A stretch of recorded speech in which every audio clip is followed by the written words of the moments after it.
How did you sleep last night? I slept pretty well, thanks. Yeah. Yeah, I'm sleeping okay at the moment. Are you usually sleeping well, or will you go through periods where it's a bit less so? Um, yeah, definitely less so sometimes because I work in a pub, so sometimes I'm working late and then I'll still be wired from working and then I won't get to sleep until 2 or 3 in the morning and then yeah, won't sleep so well. What do you do if you can't get to sleep? I listen to podcasts quite a lot. Um, yeah, I usually have to like listen to something to get to sleep. What is the first thing you think about when you wake up in the morning? Making a cup of tea. Do you have any like routines or rituals or things that you need to do to get your mind into the creative place and into the creative spirit? Um, Rituals. Not really. I just like to. I usually just play guitar, and like that just kind of like puts me in the right mood. Just kind of start strumming away, and then Will you set goals for the day ahead? yeah, actually, it depends what I'm doing.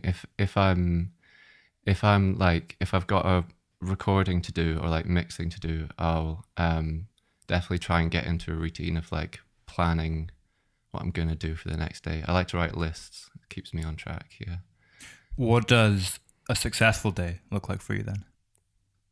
ticking off the all the things on the list. I guess I don't know. Yeah, trying to do like some creative stuff, getting some just like boring menial tasks out of the way, some housework, and then maybe I'll have like a good shift at work, and that'll be ideal. What has inspired you today so far?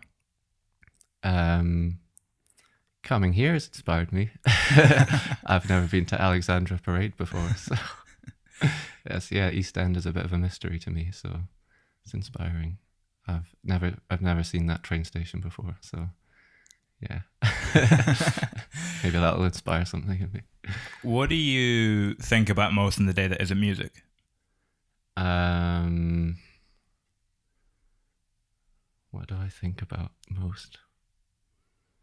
Um, I guess just sort of relationships with people and things. I get quite preoccupied with that stuff. How far back can you trace your creative spirit? Mm.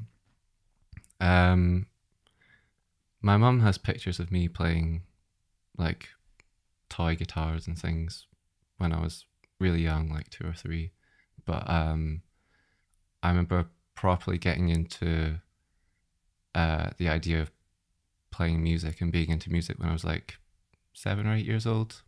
And it was like at my uncle's house, and he had a guitar and loads of cool CDs and stuff. And he would like uh, make me mixtapes of like my favorite tunes, and I would just like strum away on his guitar. And that was, yeah. Ever since then, I was just like obsessed with playing guitar and making music. When would you say your creativity is at its purest? Um, when I'm just totally by myself, just like in the zone, just like recording a song and then just like layering up all the different parts and stuff. And yeah. How much control would you say that you need in creativity? Um, Certainly for Sulka, I like to have all the control. Like it's kind of just like an outlet for my uh, control freak side. But I think it's good to have one project where you just have full control over, so that you can step back a bit when you're in other creative situations. How would you define the parameters of your comfort zone? Mm, I'd say I'm quite a nervous person, so um, I'm definitely most comfortable by myself, and then with like my closest friends. So then, yeah, definitely when I'm with people that I don't know that well, then I'm not too comfortable. How does that function in collaboration with other people when it comes to your music? Mm. Um, well, I don't do it too often, but I recently did a collaboration with M Woods for a project. Um, it's like a collaborative EP project, Creative Scotland funded. Um, and yeah, that was an example of me working with someone that I've never really worked with before, but actually went really well. Um, and yeah, I guess we kind of like initially just like sent each other ideas, and then the relationship is kind of like built off that, just like having um the project to focus on and bond around in a way. So um yeah, I guess you just kind of slowly get closer to someone through making the thing. I don't really know. Sorry. Which what attribute do you think is most essential to have in the person that you're collaborating with? Um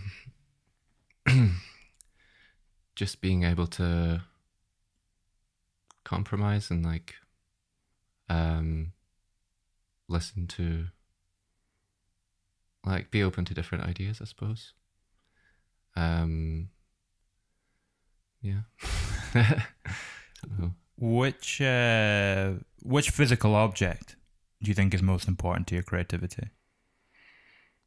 Um Probably just guitar. Is that a boring answer? No, I don't think so. Do you remember the first time you picked up a guitar? um like I say, I think I had a toy guitar when I was like 2 or 3, but I don't really remember it that well. And then I got a acoustic guitar from my aunt and uncle when I was like 8. So yeah, I remember playing that a lot. Who was the last individual that you had an interaction with which profoundly impacted the way that you think about your creativity? Mm, Probably Morgan from M Woods. Yeah. What's a lesson that you've learned about life through creating and your creativity? Oh, that's a hard question. Um, you think about that for a second.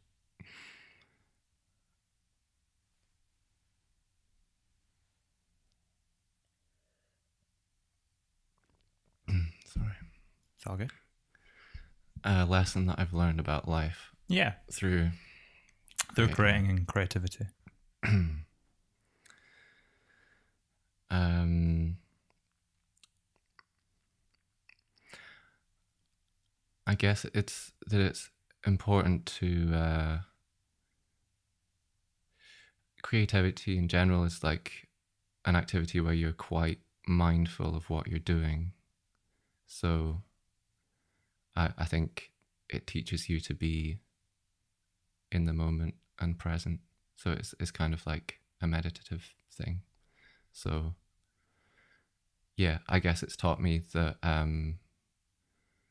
yeah, you don't have to be, you don't have to like meditate or like do any of that specifically. You just have to be like focused on one task, and that can be like really good for your mind. Yeah. Do you remember the first time that music was a cathartic experience for you? um yeah, I remember like I when I made friends with my 2 kind of best friends in high school, we decided to make a band together, and I'd never played in a band before, and I went round to my friend's house after school, and they already played together, kind of thing. So I just sort of like came along and like listened to them play, and it was just like the experience of like having like really loud drums and like really loud guitar in a bedroom, and I was just like I don't know. I just remember that blowing me away. Like, um, just the volume of it and like the fact that they could actually play together. I don't know, and it sounded like a band. I don't know. It was just like really inspiring. What aspect of your personality do you feel is most present in your music? mm. um, I kind of there's a lot of thoughtfulness and like reflection in the lyrics, so it's just I feel like that reflects me quite well. I tend to overthink and and reminisce about things a lot. So I don't know.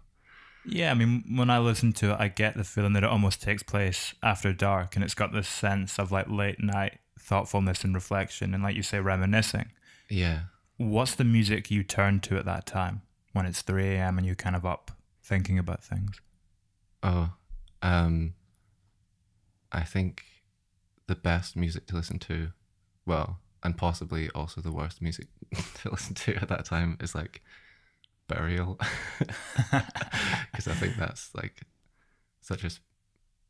I don't think you can listen to Burial apart from when it's like 3 a.m. and you're, yeah, spiraling. And you're like, oh my god.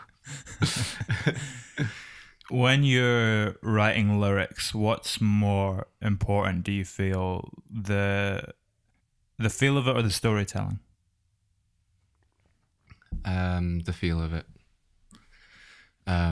Yeah, the lyrics always just come from the tone of the song. There's always just something in the chords that kind of gives me a inspiration for the tone of the song. So I guess the feel of it comes first, and then I'll start to just kind of mumble words, and then the actual story of the song starts to take shape after.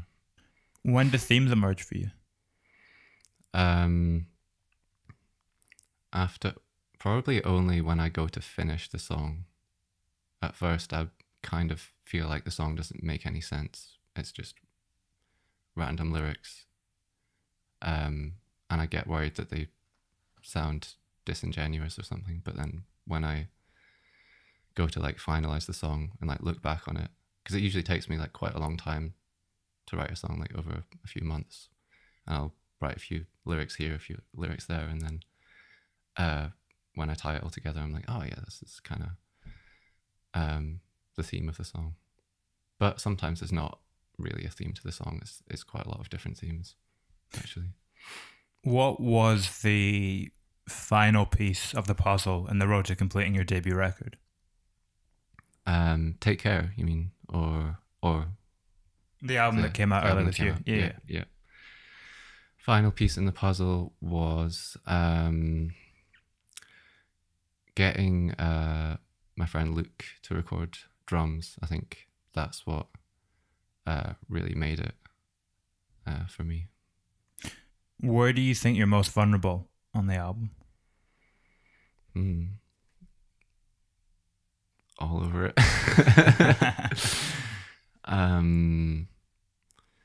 I don't know. I think certain songs probably more vulnerable.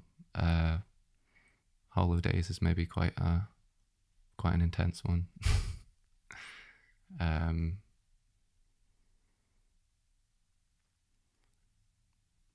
Maybe You and I as well.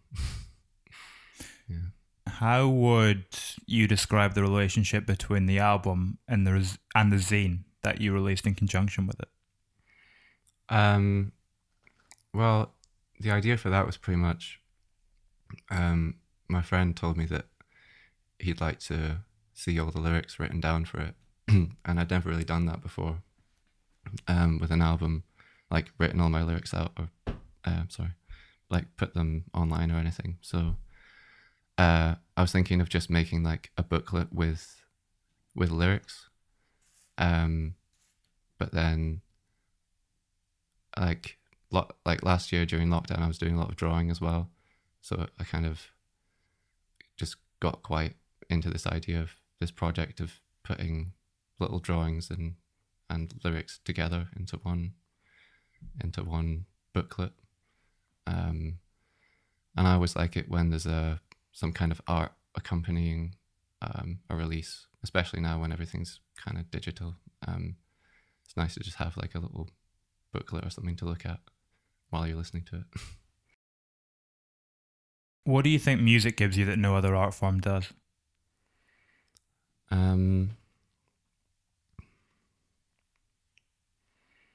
I don't know, it just communicates feelings so well, just in such a direct way. I don't know, so like instantaneous, and you don't really have to think about it. It's not like that cerebral or anything. It's not like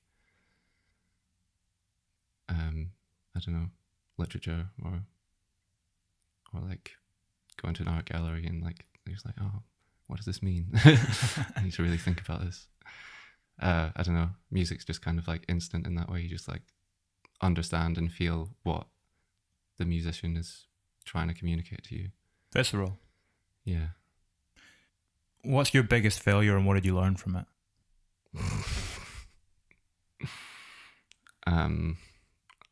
A hard question.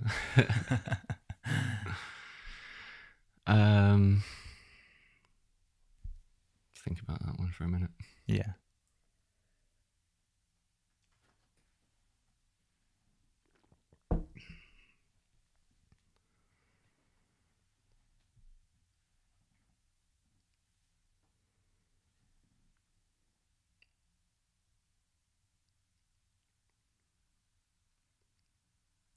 I'm trying to think. I can't really think what, like, in terms of music, what my biggest failure is. Like, I don't really,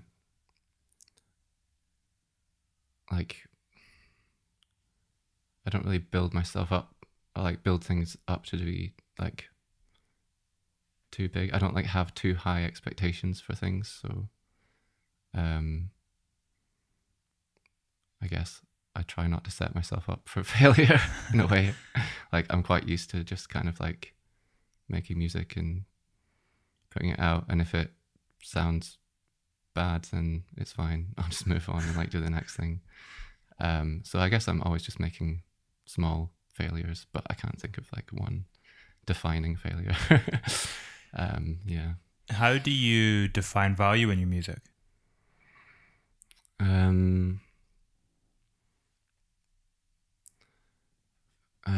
It's when everything kind of, for me, when it all kind of ties together, like when I'm happy with like the lyrics and I'm happy with like the production and I'm happy with the way it just kind of like, I guess how it like captures a time in my life.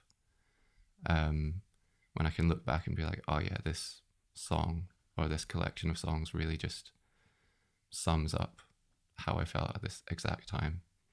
So yeah, if it's, yeah, it's good if it like just captures a moment in time, like a time capsule or something like that. I don't know. How do you feel your parents have most impacted your way of thinking, or most had an influence on your way of thinking?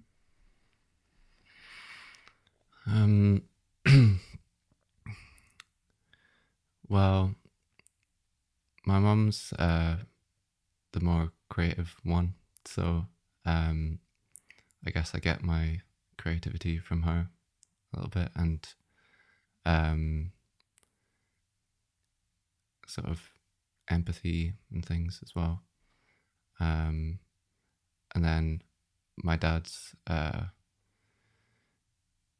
he's a lecturer and he's like quite logical and stuff, and quite reasonable. So I think it's like the combination of the two in a way.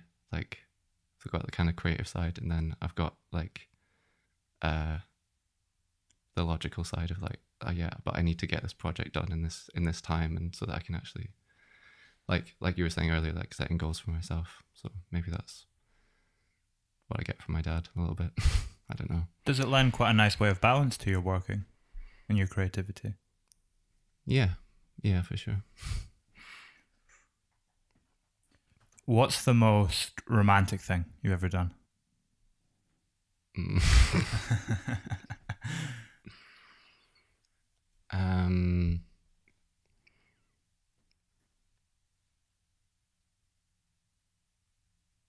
I'm not a super romantic person. Do you see that in your music? Sorry? Do you see that in your music? Not being a particularly romantic person, do you think that manifests itself in your kind of voice and the way that you write? Um, maybe I'm more of a romantic when I'm writing. That's your Like, outlet for it. maybe, yeah, yeah. What is your greatest fear? Um, I'm not too good with heights, I suppose. Um, but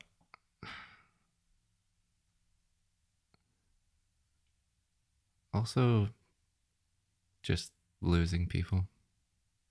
I think, yeah, the idea of like losing friends or family is probably my biggest fear.